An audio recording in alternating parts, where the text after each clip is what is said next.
राजस्थान का थार रेगिस्तान सुनते ही दिमाग में आता है रेत और धूप, है ना।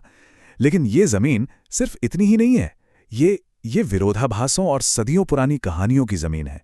और यहीं पर पास पास में दो ऐसी जगह हैं जिनकी तकदीर एक दूसरे से बिल्कुल बिल्कुल अलग है। तो सवाल यही है जो आज हम समझने की कोशिश करेंगे।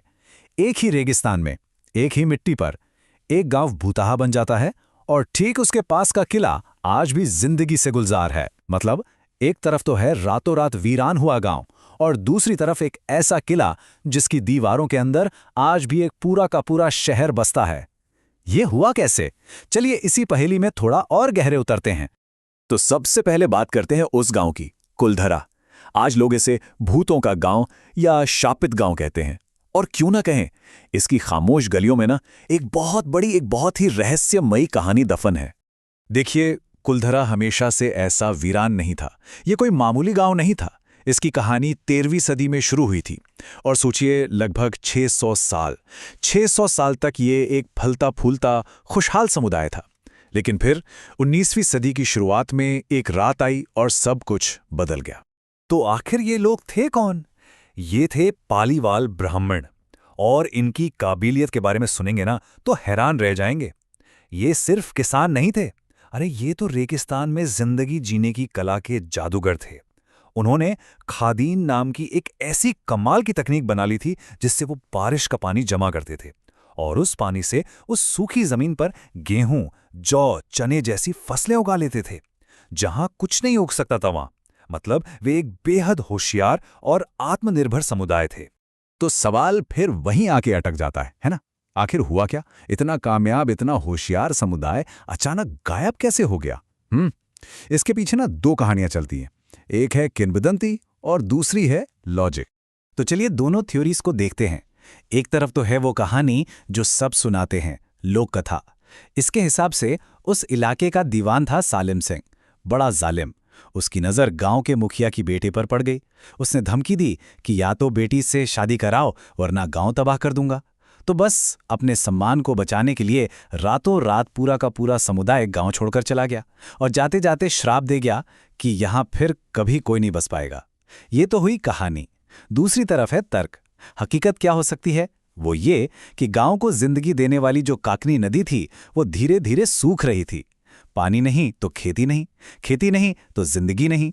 तो शायद लोग धीरे धीरे मजबूरी में गांव छोड़कर चले गए। तो वजह चाहे कहानी वाली हो या हकीकत वाली, आज की सच्चाई बस एक ही है, जीरो। आज कुलधरा में कोई नहीं रहता, एक भी इंसान नहीं। ये अब बस एक आर्कियोलॉजिकल साइट है जिसकी खामोश गलियां आज भी लोगों को अपनी रहस्यमयी कहानी सुनाने के लिए बुलाती हैं। तो चलिए अब कुलधरा के सन्नाटे को पीछे छोड़ते हैं और चलते हैं पास ही में एक ऐसी जगह जो ठीक इसके उलट जिंदगी से धड़क रही है, जैसलमेर का किला। 4000 ये कोई मामूली नंबर नहीं है। ये उन लोगों की संख्या है जो आज भी इस किले को अपना घर कहते हैं। सोचिए, जहां कुलधरा में 0 लोग हैं वहीं यहां किले की दीवारों के अंदर 4000 लोग रहते हैं। है ना कमाल का कॉन्ट्रास्ट। इसीलिए जैसलमेर किले को कहते हैं लिविंग फोर्ट, मतलब एक जिंदा किला। और ये नाम ही इसकी पूरी कहानी कह देता है। ये कोई म्यूजियम या खंडर नहीं है, नहीं, ये एक जीता जागता धड़कता हुआ समुदाय है। और सबसे बड़ी बात, ये दुनिया में अपनी तरह का इकलौता, जी हां, अकेला किला है। और जानते हैं, इस किले को बनाया ही गया था जिंदगी के लिए। इसकी इंजीनियरिंग देखिए, कमाल की है। पीले बलुआ पत्थर से बना है जो इसे सुनहरा तो बनाता ही है, साथ में गर्मी भी कम सोखता है। फिर 99 बुर्ज हैं सुरक्षा के लिए, और वो जालीदार खिड़कियां, वो सिर्फ खूबसूरती के लिए नहीं है, उनसे अंदर ठंडी हवा आती रहती है। मतलब साफ है, ये सिर्फ एक किला नहीं, ये रेगिस्तान में आराम से जीने के लिए डिजाइन किया गया एक शानदार घर है। अच्छा, पर यहां लोग रहते क्यों हैं? इसकी कहानी भी बड़ी दिलचस्प है। कहा जाता है कि सदियों पहले वहां के राजा अपनी प्रजा से इतने खुश हुए कि उन्होंने पूरा का पूरा किला ही उन्हें तोहफे में दे दिया। कहा, आज से ये तुम्हारा घर है। और आज जो लोग वहां रहते हैं ना, वो उन्हीं लोगों के वंशज हैं। सोचिए, 800 से ज्यादा सालों से अपने पुरखों के घर में बिना कोई किराया दिए रह रहे हैं। तो अब दोनों कहानियों को आमने सामने रखते हैं। एक ही जमीन, एक ही रेगिस्तान, फिर भी तकदीर इतनी अलग क्यों? चलिए इसका विश्लेषण करते हैं। अब ये टेबल देखिए, सारी कहानी शीशे की तरह साफ हो जाती है।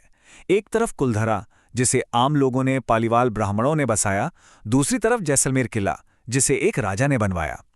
कुलधरा के लोग किसके अधीन थे? एक जालिम मंत्री के।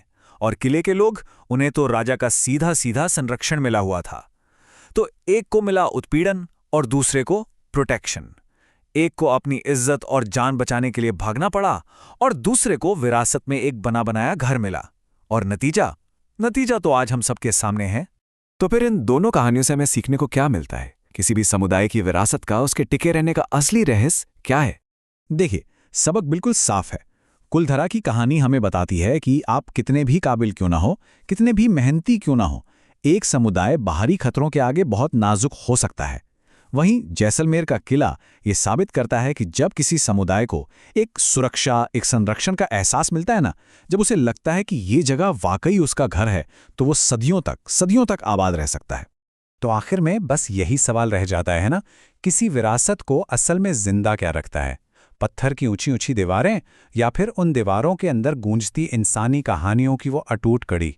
कुलधरा का सन्नाटा और जैसलमेर किले का शोर, मुझे लगता है दोनों ही अपने अपने तरीके से सवाल का जवाब दे रहे हैं।